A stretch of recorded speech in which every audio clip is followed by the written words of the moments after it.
What's up, Wednesday Night Live? I'm glad you're tuning in tonight from wherever you are. As you can probably tell from looking at your screen, I made a decision this week to shave into what I'm dubbing a Corona stash, and it turns out Jenny loves it. So it'll probably be around for a while, just kind of my new look. At least I think that's what ew, why means. If that's not what ew, why means, I don't know.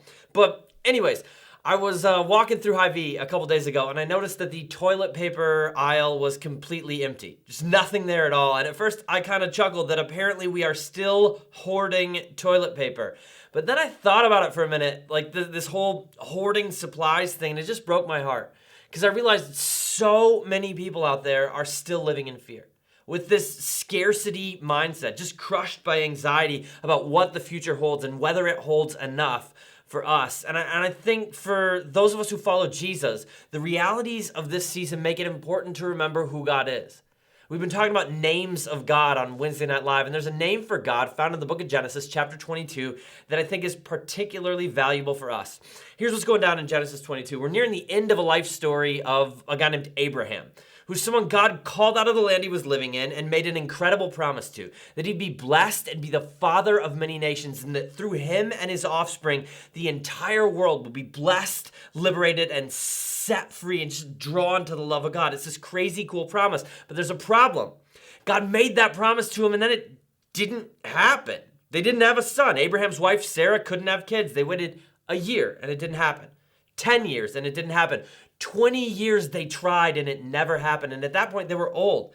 They've been trying and not having kids for years, and a quarter century of heartbreak later. A quarter century of frustration and waiting and wondering had passed, and then finally a miracle baby. The son of God's promise, Isaac, was born. And at that point, Abraham was about 100 years old. Which, think about it, that year for the birthdays, Abraham and Isaac both got diapers, right? But this son is everything God promised, and Abraham loves him more than anything in the world, treasures him more than any of his riches or possessions. Now, fast forward about another 15 years, and we reach Genesis 22. And this is what we read. Sometime later, like after all this went down, after God had finally delivered the promised baby, God tested Abraham. He said to him, "Abraham." "And here I am," he replied. Now, quick time out. Here I am is not the Hebrew word for hi. It's this word hineni, and hineni means like, I stand ready for your command. I think it's kind of nuts that Abraham says that, because God has called him like more than once over the decades, and every single time God calls him, he keeps telling Abraham to leave something comfortable in order to go pursue something impossible. And I'll be straight with you guys. If it was me at that point and God said, "Mike," I would have been like, "Oh, crud. I'm just going to pretend like I'm sleeping and maybe God will go away." Just faked it. And some of you would have too. But Abraham says, "Hineni, here I am, I'm ready," because he trusts God. And God responds. And right here in Genesis 22:2, the pace of Abraham's story slows down dramatically. From years per sentence to seconds per sentence. So we can feel the weight of what's about to happen. God says, "All right, man, take your son, your only son whom you love, Isaac, and go to the region of Moriah. Sacrifice him there as a burnt offering on a mountain I will show you. This is a ridiculous thing for God to ask. It shakes Abraham to the core of his soul. His son, his only son, this one that he loves. Isaac represented everything to Abraham. He was the son of the promise. All of Abraham's hopes and dreams and legacy and future are wrapped up in this kid. He's old and rich. The only reason he got out of bed in the morning at this point in his life is Isaac. This is his treasure, and God says, sacrifice him as a burnt offering? What? And some of you may be wondering right now, how could God even ask this? Like, child sacrifice doesn't seem to vibe with who Jesus is. And I'll get there. Verse 3 says, early the next morning, Abraham got up and loaded his donkey. He took with him 2 of his servants and his son Isaac. When he'd cut enough wood for the burnt offering, he set out for the place God had told him. On the 3rd day, Abraham looked up and saw the place in the distance. Don't miss this. On the 3rd day, Abraham is still moving forward. And I think it's really easy for all of us to nail it at our initial response to God. We watch church on Easter morning. We get all fired up to go out and live the lives God created us for, to be faithful to him, to show his love to all the people we're crashing into on a weekly basis, even if we're just crashing into him virtually. But by the 3rd day, we're kind of back to our routine. Our tanks are empty again. Our momentum is gone. We start well, but we falter quickly. And we got to understand, faith is not found in like initial excitement. It's found in faithfulness. And faithfulness is inspired by trust in who God is. Look, it wasn't Abraham's amazing character or his like tenacity that kept him moving forward toward that mountain on the 3rd day. It was just trust in the love of God. He'd seen God show up his whole life. And he didn't get to the foot of that mountain because he was like resolved to be strong in obedience. He got there because he had confidence that God keeps his promises and God always shows up. And we know that because of what he says next. In verse 5, he looks at his servants and he says, hey, you stay here with the donkey while I and the boy go over there. We will worship and then we will come back to you. Don't miss that. We will come back. Abraham had no idea how, but he believed because of who God is, they were both coming back. Abraham took the wood for the burnt offering. He put it on Isaac's back and he himself carried the fire and the knife. And then the 2 of them like went up the mountain together. And then we read that Isaac looked at Abraham and he said to him, Father? Yes, my son, Abraham replied. Well, the fire and the wood are here, Isaac said, but where is the lamb for the burnt offering? And Abraham answered, God himself will provide the lamb for the burnt offering, my son. And the 2 of them went together. And right here we get a glimpse of what Abraham's been doing for the last 3 days. He's been walking toward that mountain, reminding himself, God will provide, God will provide, God will provide, God will provide. He's been battling this human tendency, the one that leaves toilet paper shelves empty, to live with a scarcity mindset, believing that there's not going to be enough, that God might not show up for us. He's been reminding himself, trying to remember we serve a God of abundance. And then we read that they like reach the place God told him about. And Abraham builds an altar there and he puts the wood up on it. And this is he bound his son Isaac and laid him up on the altar on top of the wood. And don't forget, this is like a 15-ish year old kid and a 115-ish year old man. Isaac didn't have to get up there on the altar. He could have avoided it. We know that. But he crawled up and he let himself be tied there. Why? Because he had inherited a trust in the abundance and the goodness of God. Verse 10 tells us this. Then Abraham reached out his hand and took the knife to slay his son. This is just a surreal moment. He's holding the knife in the air. Again, like, how could God command this? Well, let me explain what God's doing here. He's not just asking Abraham to murder Isaac. If that was the big idea, Abraham could have stabbed him in the tent back home. They'd have to go to a mountain. This is way deeper than that. It's a tie-in to the Hebrew sacrificial system. See, the offering of the firstborn in the Old Testament symbolized the debt that man owed to God. Throughout the Old Testament, God lays claim to the firstborn because the firstborn symbolizes life.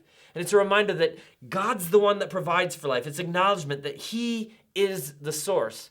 And so the Israelites always sacrificed the firstborn of their cattle or their sheep. They brought the first fruits of their harvest to God. It was a reminder we owe God for our very lives.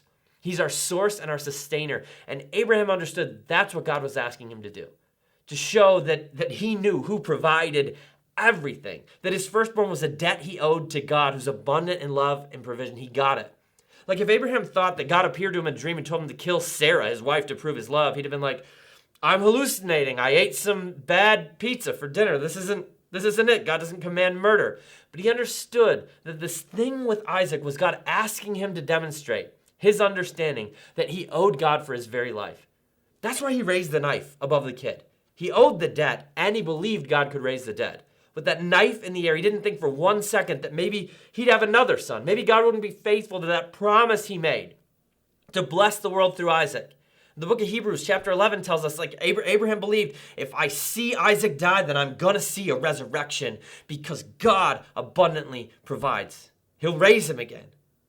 And provides is exactly what God did. We read, the angel of the Lord called out to Abraham from heaven, Abraham, Abraham, here I am, Hineni, I'm ready for whatever you say, he replied.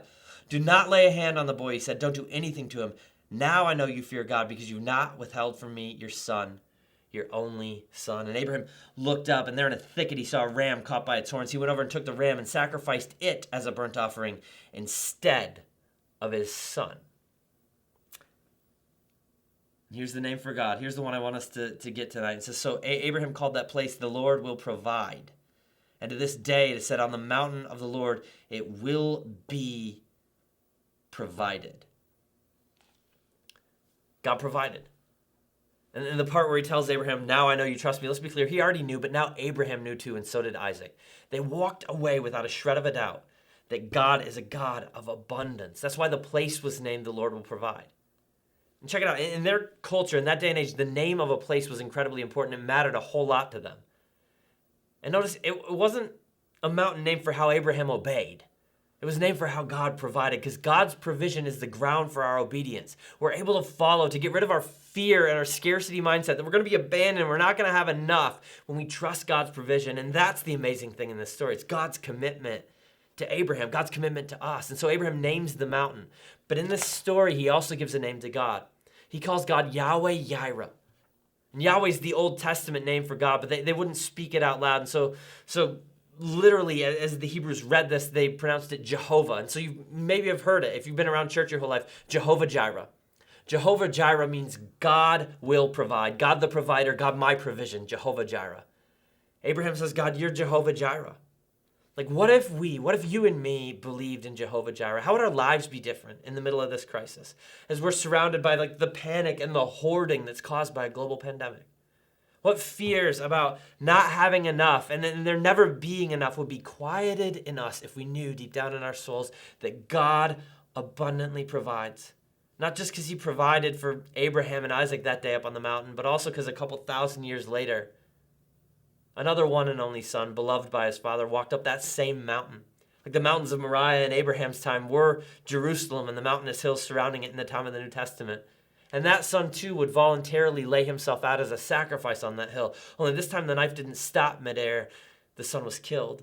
It's the same drama reenacted thousands of years later. Abraham and Isaac were able to sacrifice a ram, which was a substitute. And check it out, because it was caught in a bush by its horns, it was an unblemished sacrifice. And a few millennia later, Jesus walked up that hill called Golgotha and laid down his life as an unblemished lamb, slain as a substitute for us to take on the fullness of the penalty for our sins. Why? Because of the ridiculous, scandalous love of God, because he provides where there was a lack, where there wasn't enough, where there was no way forward, where there was no human way, no way that we could see, no way that we could invent, or no way that we could achieve on our own. No way we could do enough or collect enough or have enough to make our way back to God, the one who created us for himself. Jehovah Jireh provided a way out of the abundance of his goodness and love. That's what we celebrated last weekend. And it's the heartbeat of this story. It's not Abraham's commitment to God, it's God's commitment to Abraham. And you guys, this is the heartbeat of the gospel. Following Jesus isn't about our obedience, it's about his faithfulness. It's not about what we do. It's about believing in his love, that his love is enough and his love is abundant. It's that easy. And when we believe that, when we give what we know of ourselves to what we know of him because we understand what he's done for us and how he's provided, how he's given us a hope and a future, then all of life becomes a response to the extravagant grace and love we've received. It's a liberating way to live. I think it's so easy in our world of materialism and greed, of poverty and fear, to see everything through a lens of scarcity, especially in times as dark and difficult as these. We go to the store and there's not much. We're hoarding and we're scared. It's easy to cling to what we've got, to allow anxiety to invade our souls, that all of this is going to disappear, that if things don't work out soon, we don't know what the future is going to hold. But you guys, we know who holds the future. It's easy to let fear rob our rest and crush our peace, but tonight my prayer is we'd be set free from that. That we wouldn't have to live that way for one more minute, no matter what the world around us is doing. And despite the difficult spot we're living in, that we would know, that we know, that we know, that we know our God is Jehovah Jireh, the God who always provides.